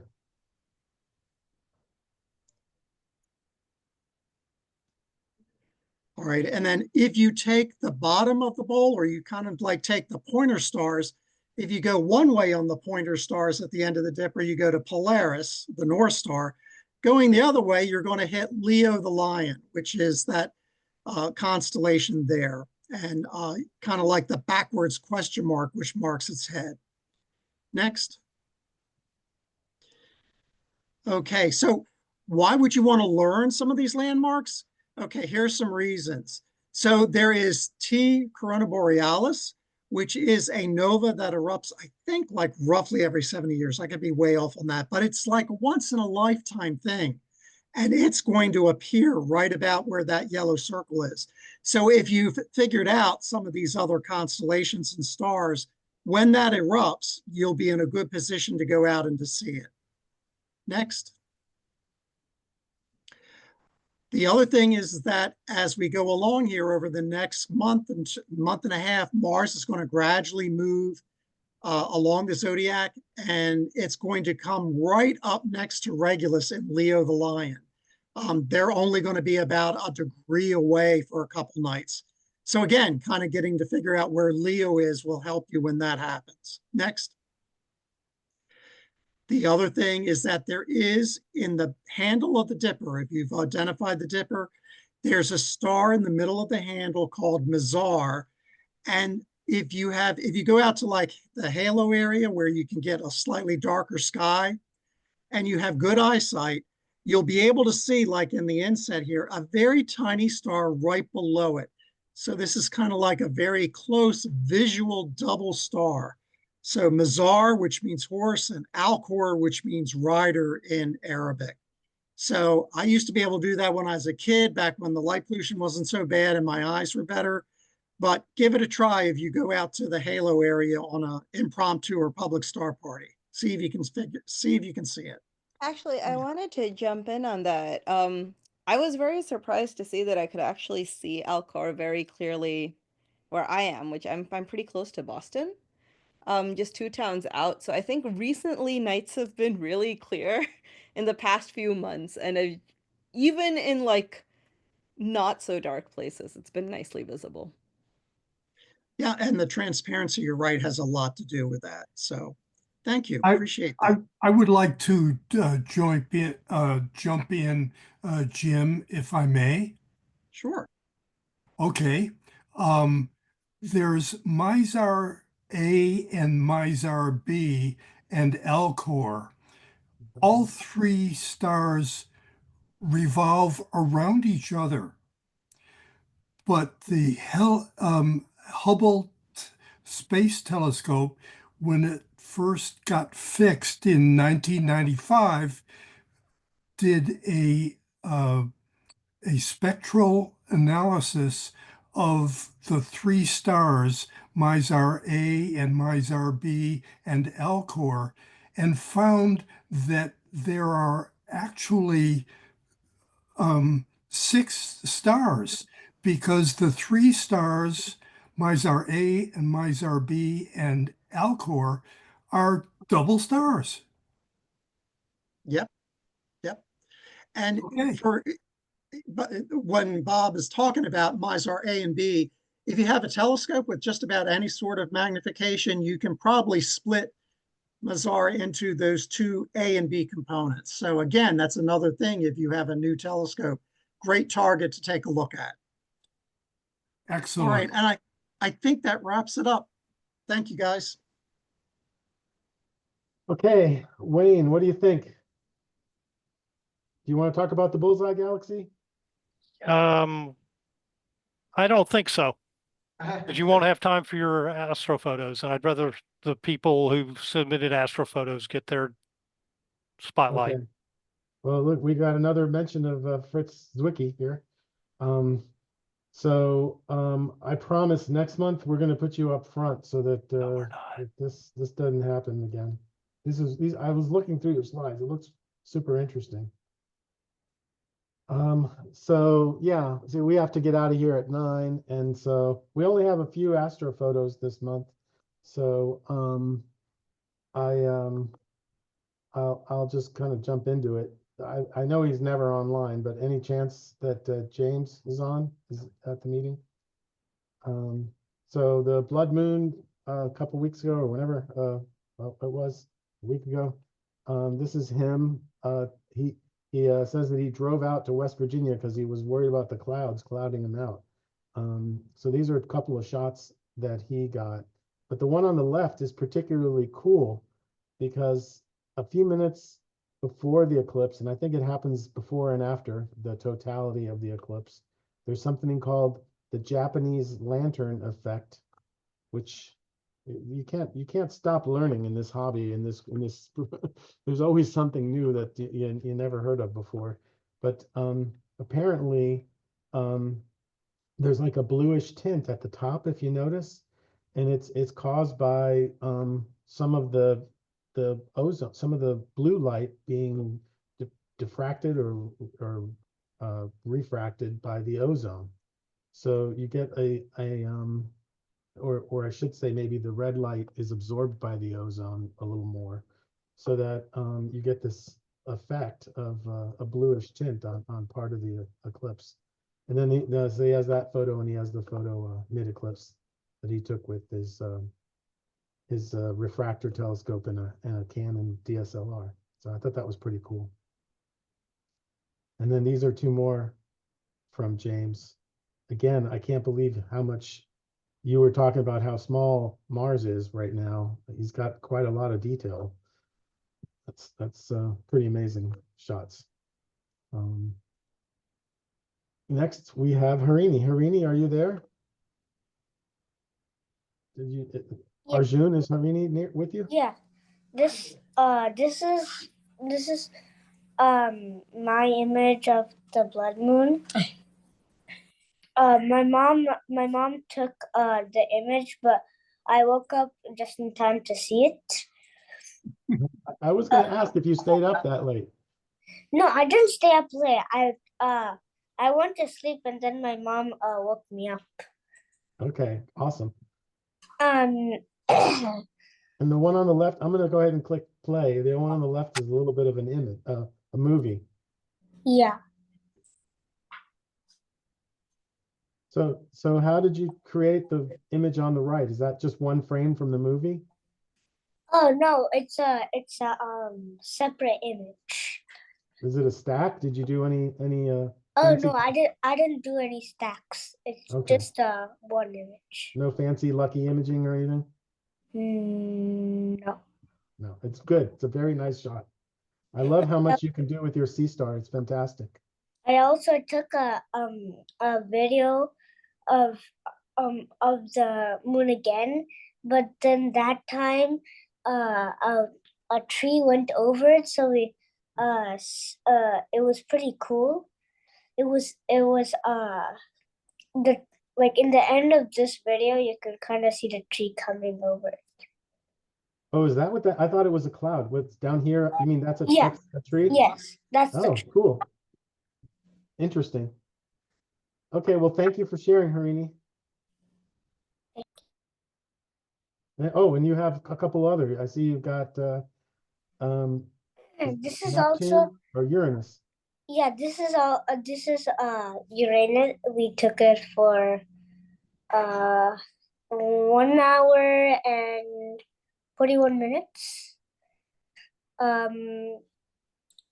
I think it's in the center somewhere with the little dots next to it.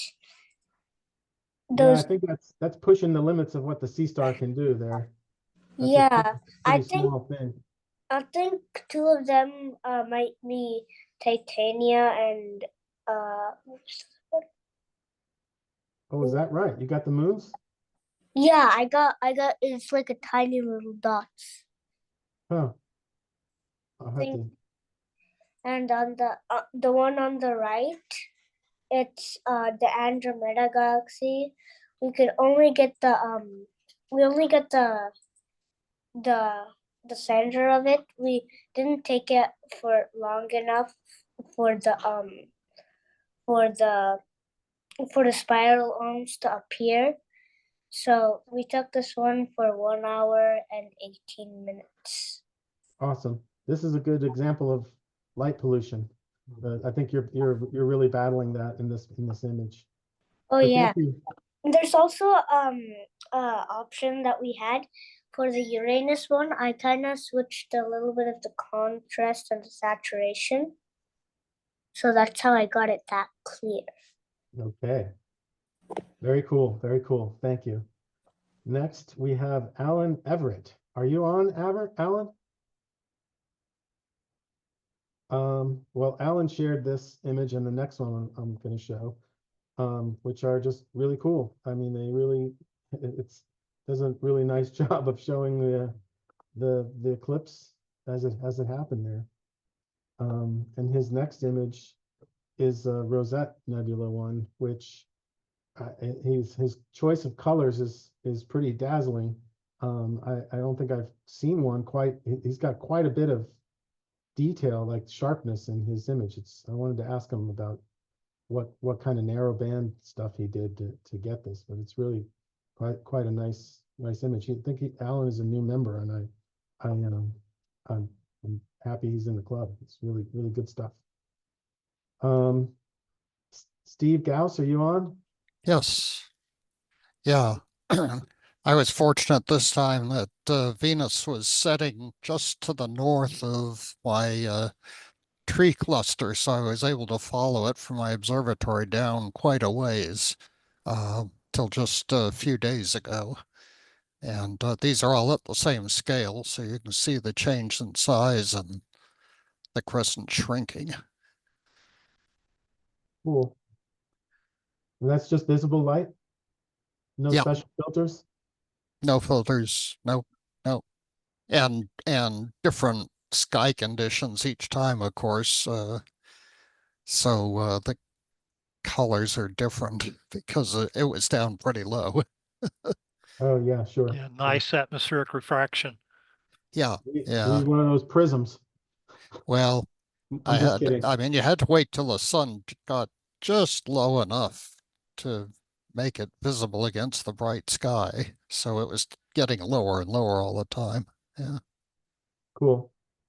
And that Yeah. was with your big SCT? Yeah, the 14-inch. Yeah. Yeah. And then here's a couple other of yours. Yeah, these were just from what, 2 nights ago, I think. M106, and then on the right, this is a nice galaxy to get with various filters because it's a starburst galaxy, NGC 4490. Lots of star forming regions there in the red, and then with a narrowband filter, that red really shows up. This is with a rather broadband filter. Again, I think it's three bands, but they're not terribly narrow. I think you might have gotten some dark matter in this one there. If it matters. Oh yeah, the dark matter shows up really well. I Yeah, really like that. I really like that on the right. You know, I'll get a Nobel Prize for that probably.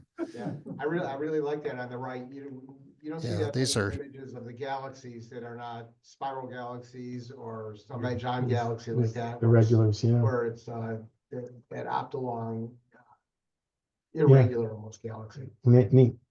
Thanks, Steve. Joe, are you on?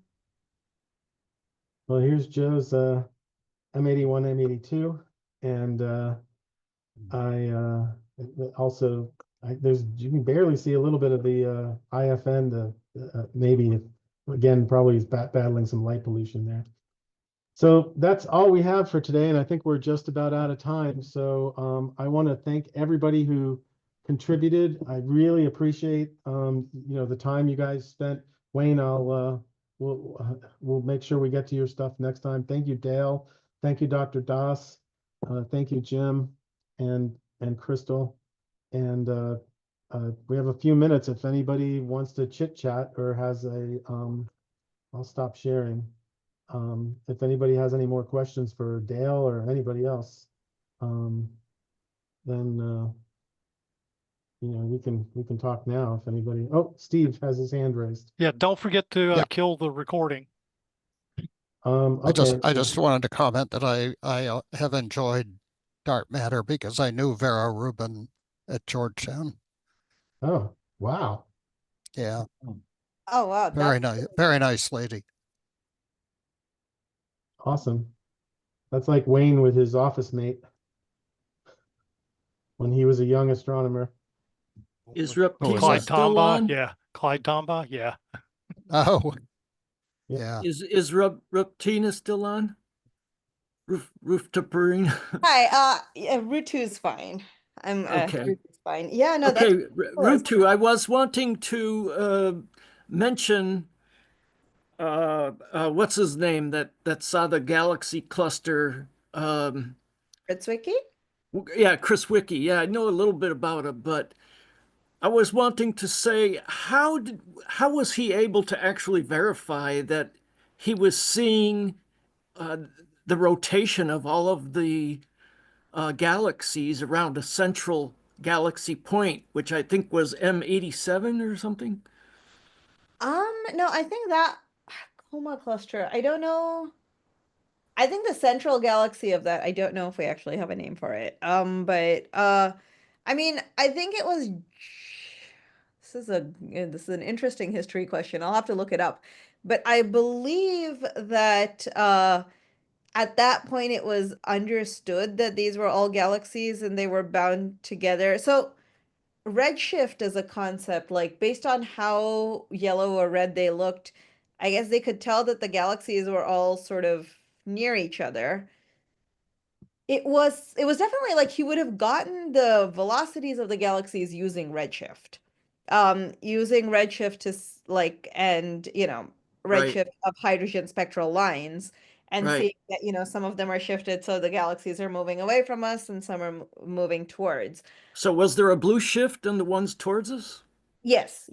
So that's what he saw in the Coma cluster, and that is exactly what Vera Rubin also saw in galactic rotation curves.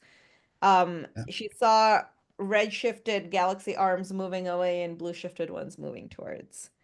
Yeah, it's important to note that it's blue shifted relative to the average motion. It Yes. wasn't truly Right. a blue shift. It was still red shifted, just not Yeah. as much. It was bluer than the rest of the galaxy. Yeah, it was all relative to the galaxy, right? Well, Yeah. Dr. Relative to the center of Relativity, the it's all cluster. relative. All right, I'm gonna stop the recording and shut down now because we have to vacate the Robinson. But thank you for sticking around and answering questions, and I really appreciate everybody's. Thanks, we had Rupta. quite a few members on today. We had like 50 members at some point, I think.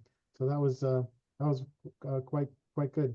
So thank you again, Dr. Dots. We really appreciate it. Yeah, Thank I you. had a lot of fun. I loved all the images, by the way. Those were really cool towards the end. So yeah, thanks for having me. Awesome.